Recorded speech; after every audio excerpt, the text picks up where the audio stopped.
everyone, welcome back to the channel. Today I want to talk about a really serious and disturbing incident that's making headlines, and it's something that should shake us all to the core. This isn't just a mistake, it's a potential medical disaster that could have ended in tragedy, and it's happening right here in New Zealand. Let me break it down for you. Here's what happened. A woman, let's call her Jane for now, went to her local pharmacy on July 24th to pick up a prescription for fentanyl Sandoz patches. Fentanyl is a powerful opioid medication typically used for severe pain management, and it's a drug that's known for its high risk of overdose if not administered correctly.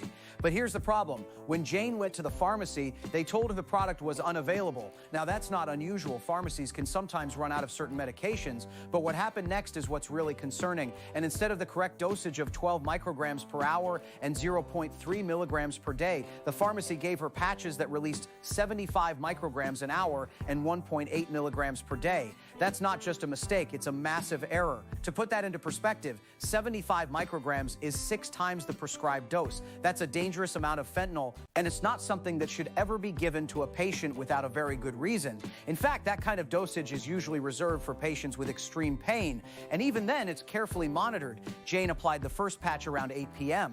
Within 2 hours, she started feeling nauseous. By 1 a.m., she was violently ill, vomiting, and unable to move. That's not just a side effect, it's a sign that her body was reacting to a massive overdose of fentanyl. At that point, she removed the patch and contacted the pharmacy the next day. The pharmacy, of course, expressed concern and offered compensation for her time off work, but that's not the end of the story, and they've declined to comment further. A spokesperson from the Pharmacy Council confirmed that an inquiry is underway. But here's the thing, this isn't the first time we've seen something like this in New Zealand. Just a few months ago, there was the tragic death of a 2-month-old baby, Bellamere Arwen Duncan, who was given more than 13 times the prescribed dose of phosphate by a pharmacy. That's not just a mistake, it's a catastrophic failure in the system that's supposed to protect the most vulnerable among us. The Ministry of Health and Health New Zealand are also reviewing the incident. MedSafe, which is the regulatory authority for medicines in New Zealand, has visited the pharmacy to ensure it's safe to continue operating. But let's be honest, how can we be sure that the pharmacy is safe if they've already made such a massive error with fentanyl, which is a drug that's known for its high risk of overdose? What other mistakes could they have made? And more importantly, what steps are being taken to prevent this from happening again? This is a wake-up call for the entire healthcare system in New Zealand. We're talking about 2 separate incidents involving pharmacies that have resulted in potentially life-threatening situations. One involved a baby who didn't survive, and the other involved an adult who was lucky enough to survive but is now dealing with the aftermath of what could have been a fatal overdose. This is not just a matter of human error, it's a matter of systemic failure. We need to ask some hard questions here. Why did the pharmacy give the wrong dosage? Was there a lack of training? Were there any procedural failures? And most importantly, what can be done to prevent this from happening again in the future? Let's be clear, pharmacies are not just places where you pick up your prescriptions. They're critical parts of the healthcare system, and they're responsible for ensuring that patients receive the correct medications in the correct dosages at the correct times. When that system fails, the consequences can be catastrophic.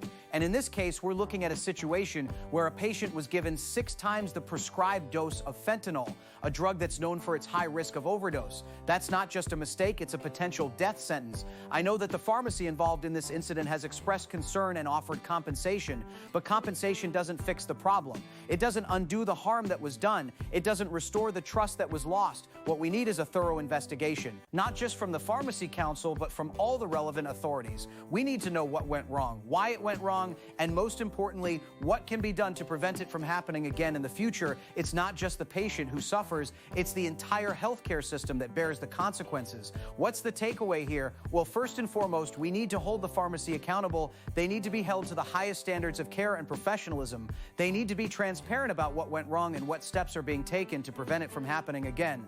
And most importantly, we need to ensure that the system is in place to prevent these kinds of errors from occurring in the future. The people who train them, the people who regulate them, and the people who hold them accountable. We need to make sure that every step of the way, patient safety is the top priority. This is a reminder to everyone who takes medications. Always double-check your prescriptions. If something doesn't feel right, trust your instincts and speak up. Don't be afraid to ask questions. And if you're ever given a medication that doesn't match what you expected, don't hesitate to contact your pharmacist immediately. When it's one that needs to be addressed urgently. We can't afford to have more incidents like this. We can't afford to have more lives at risk because of a simple mistake. We need to make sure that the system is safe, that the people in charge are held accountable, and that the patients are protected at all costs. What do you think about this? Have you ever had a medication medication error or know someone who has? Let me know in the comments below. And if you found this video helpful, don't forget to like and subscribe. Thanks for watching, and I'll see you in the next video.